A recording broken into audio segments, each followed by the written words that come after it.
новата владеачка гарнитура вели дека мора да се справува со последиците и економското цунами кое што го затекнале од претходниците. Во наредните минути со огони ќе биде Фатмир Бетичи од СДС, поранешен вице-премиер за економски прашања. Господине Бетичи, речиси 6 милиарди евра е новиот би изнесувал буџетот и зголемен дефицит.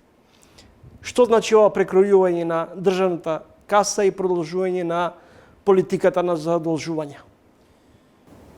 Како прво искуство на новата влада со ребаланс и начинот како пристапија кон ребалансот, сметам дека не е добар почеток. Затоа што под превезот на и мислам дека манипулативниот однос, дека буџетот бил скандалозен, бил целосно потрошен, они користат дури и некои зборови кои што сметам дека не доликуваат на ново дојдена влада. Ја не би сакал да ги повторам. Но сметам дека она тоа го искористија за да се што ќе направат добија алиби. Они почнаа да разговараат за кредит, задолжување, уште пред да дојдат на власт, веќе договорен. И јас тогаш коментирав дека тоа не е добра практика во демократските земји, затоа што е вон институционално преговарање. Ние слушнавме дека веќе имат испреговорено, и ја тоа го сметам како политички договорен кредит, затоа што тек вчера владата го задолжи Министерството за финансии институционално да почне да направи институционална рамка за заемот. А веќе ние имаме ребаланс во кој што се отсликуваат контурите на заемот, ама за тоа можам да зборам понатаму. И веројатно сфатија, иако јас најавив пред месец и нешто дека не знаејќи дека они ќе го зголемат буџетската расходна страна, најавив дека 1 милиарда задолжување ќе не однесе на јавен долг од 68%. Они што направија?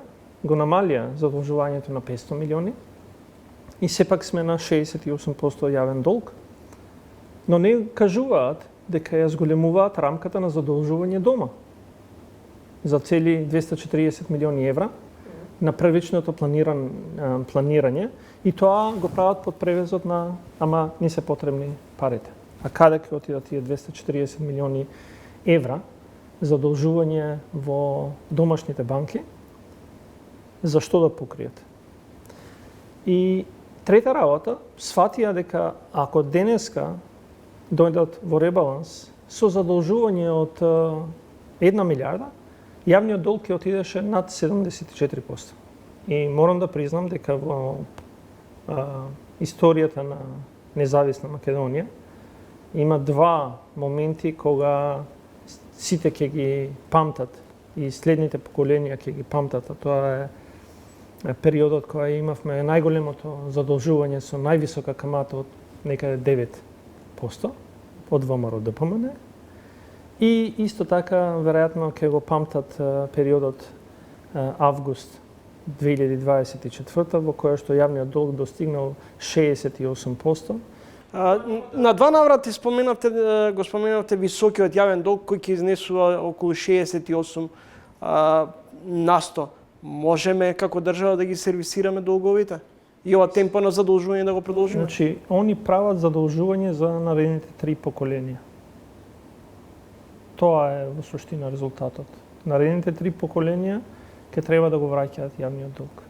Во овој момент, јас секојаш, тие кои што работеле со мене, кои што ме слушале, знаат дека ја сум малце по-либерален. Укажувам дека е возможно да го шириме, да ја шириме рамката на јавниот долг, но ако тоа донесе развој. Но да го направите тоа во овој момент, да отидете над 60%, кој што е еден праг, кој што го имаме поставено, го имаме во мастрихтските критериуми, го има во нашите стратегии, во законот за фискална консолидација и така натаму, да отидете на 60%, а при тоа растот на економијата да се намали, тогаш има сериозен проблем во политиките во кои што се залагат. И ја тоа можам Колку да би го изнесол економскиот раст? Според новата влада 2,1. Они ја намалија од 3,6 на 2,1 и сега таа е целата нелогичност. Ако внесеш свежи пари на пазарот. Ако зборуваме за економски раст од 2,1, како што најава владата, може ли да зборуваме за економски развој? Не. Не, затоа што они дојдоа со тоа што задолжувањето ќе го однесат за развој и таргетираат два сектора, тоа се јавните инвестиции и приватните инвестиции. И сега тие што разбираат повише економија, но и обичниот граѓани, ако ти внесеш во јавните инвестиции, според нив, како што најавија, стотици милиони евра, и во приватниот сектор, стотици други милиони евра, и се вкупно околу 600 милиони евра, а 600 милиони евра е 5% од бруто домашниот производ, 4,7 до 5% од бруто домашниот производ, тогаш логиката вели дека не можеш да имаш раст од 2,1.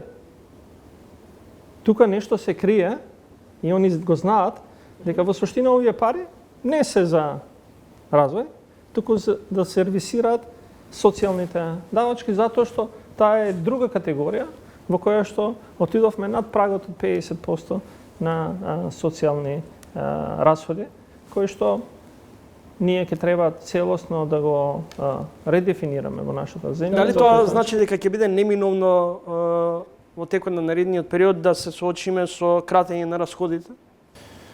Па веројатно да, и тоа на непродуктивните расходи.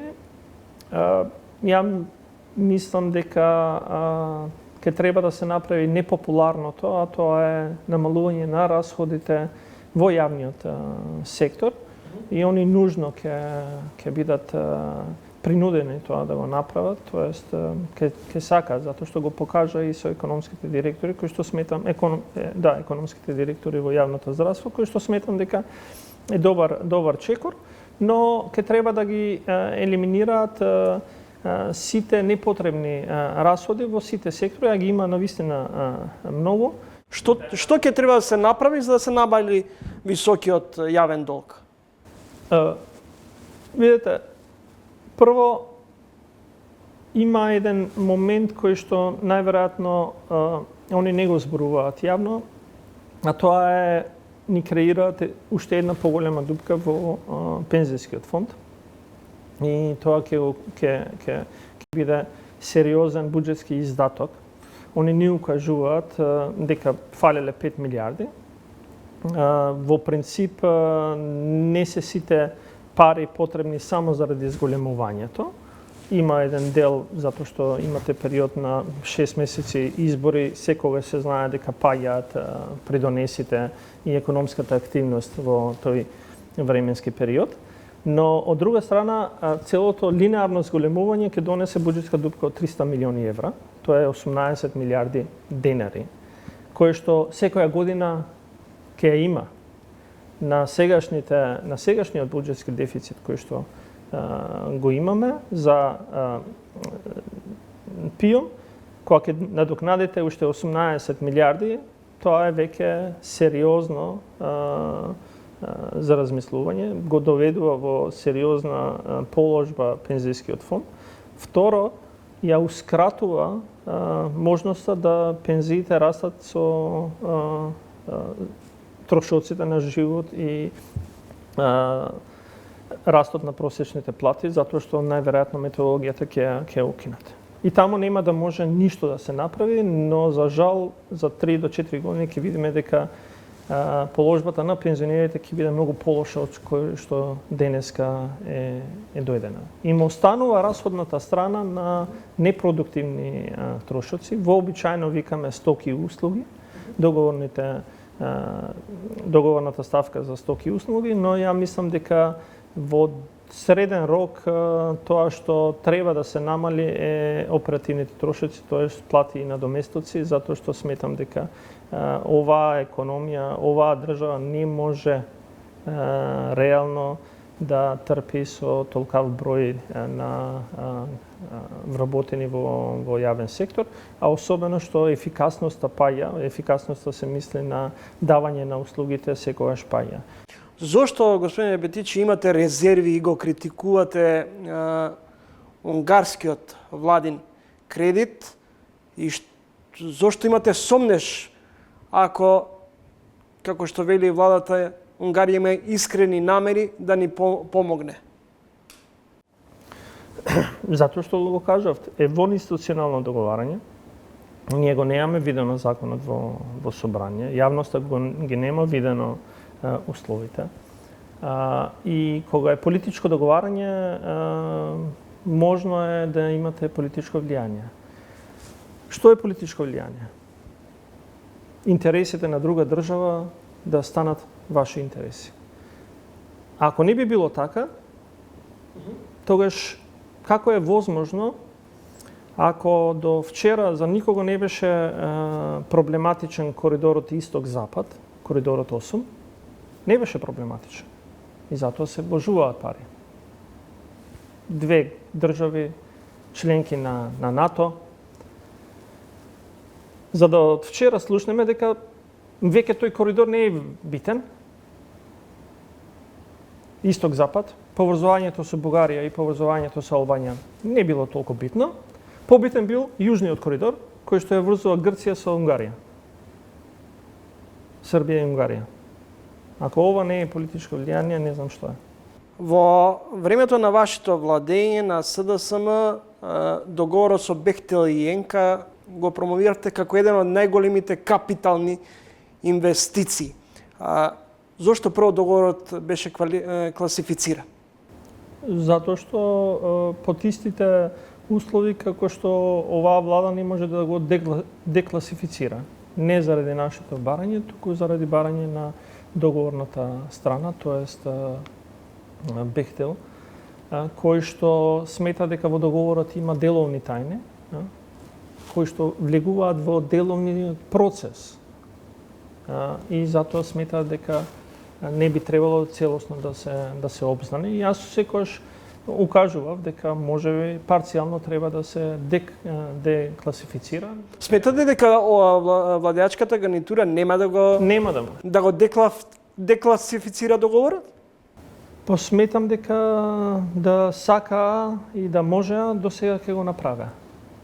Што има толку деловно тајно во тој договор? Прв пат имаме договор, деловен договор кој е класифициран. Работи кои ја мислам дека искрено сегментот на средствата кои што се потребни не се тајни, но има сегменти кои што нив ги прават уникатни во начинот на спроведување и договарање на вакви проекти на секаде и сметам дека тоа е единствено нивно и они не сакаат тоа да го обзнаат. Јас искрено не смеам затоа што е класифициран како договор.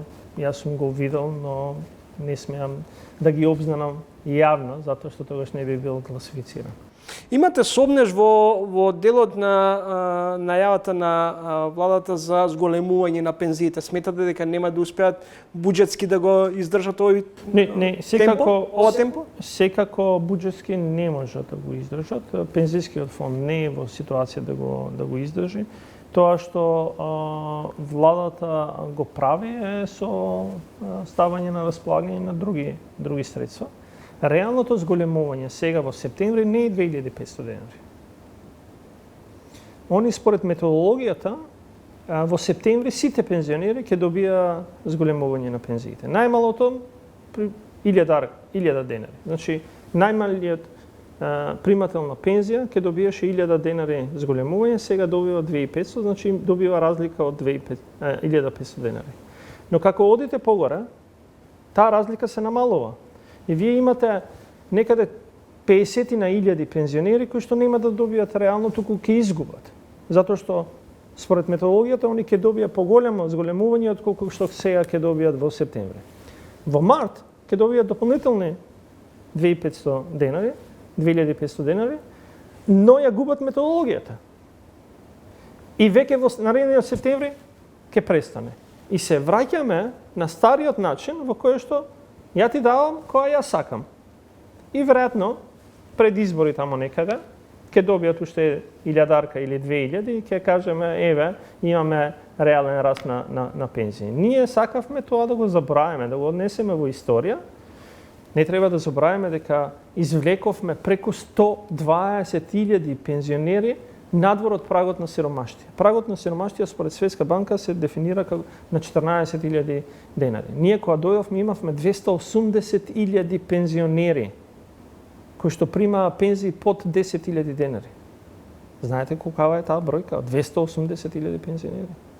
За да денеска приматели на пензии до 14.000 денари се 160.000. Каде се другите? Сите се отидени нагоре. И тоа е среднорочно решавање на проблемот. Не да кажеме долгорочно, среднорочно решавање на проблемот, но они едноставно се вратија на тоа што го гледавме некогаш во темните години на Македонија, 500-600 денари сега научија дека треба нели повише, но од друга страна нема раст на минимална плата, нема раст на плати, нит во јавниот, ни во приватниот сектор.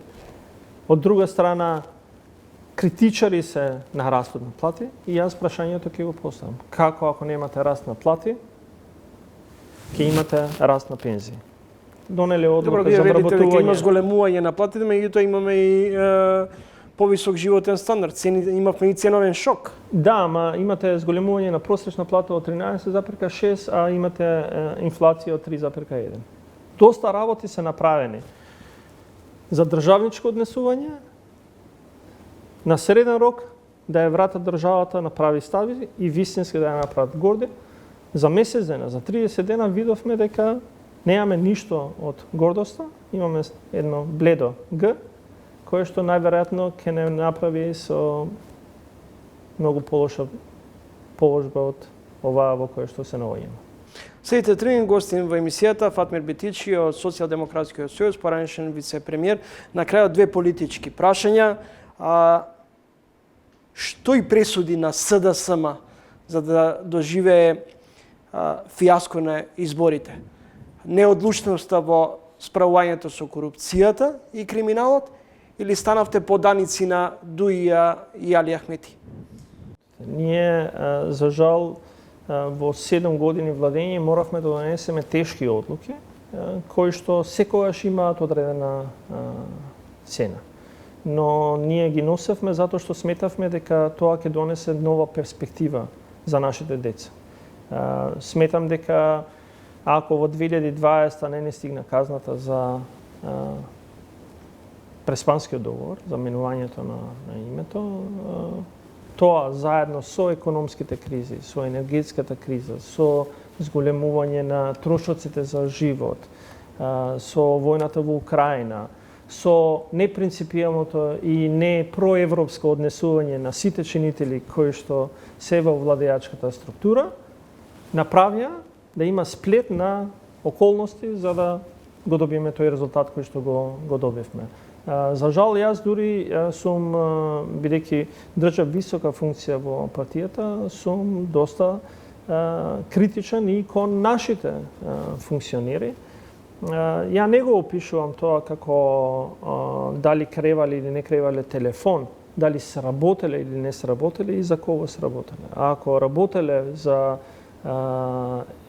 интерес на една мала група, тоа не се граѓаните. И тоа сметам дека е поука за понатаму за сите кадровски решења кои што ќе треба во Социјалдемократскиот сојуз да се постават. Значи нема компромис со неработници. Ако сакате вистински да покажете резултати, а ние превземавме државнички одлуки, тогаш тоа државничките одлуки не е да се недржавничко однесување, тоест не работење и мислам дека тамо имавме сериозен проблем. Којца не прават исклучок. Тие, ако станат повише, го прават правилото. И кога имате однесување несоодветно на сите, без разлика дали се тоа коалициони партнери или од самата политичка партија. Сметам дека ова е резултатот кој што би го добила. Дали со Венко Филипче на чело на Социјалдемократскиот сојуз, СДСМ ќе има капацитет во овој релативно краток период до локалните избори да се консолидира и да победи, да речеме, на престојните локални избори, или ќе следува уште еден пораз? Јас сметам дека до локалните избори сите заедно прво треба да се консолидираме внатре и да направиме подобар резултат од парламентарните избори. Јас сум умерен во предвидувањата. Сметам дека мојата желба би било да направиме целосен пресврт, затоа што реално противниците кои што ќе ги најдеме на локално ниво не покажаа ништо на претходните 4 години, така да имаме лесен терен. Ќе биде предизвик да ги најдеме најдобрите кандидати, кои што мора да излезат од базата, од општинските организации со еден консенсус. А под водството на сегашниот избран председател сметам дека како вредносен човек треба да му се даде шанса да тоа го истера како процес. Ако гледате во овој момент едноставно нема притисок како треба да работи, ние како како пратеници секоја недела сме на координација за да си ја завршиме најдобра нашата работа во собранието и да го дадеме нашиот глас како социјалдемократи и опозиционери. Останува да видиме како ќе течат внатрешните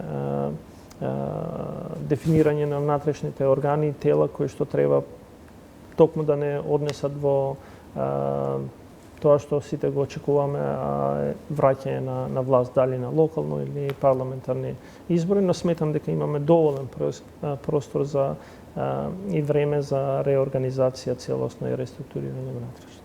Благодарам за гостувањето и интервјуто. Благодарам и вам на можност.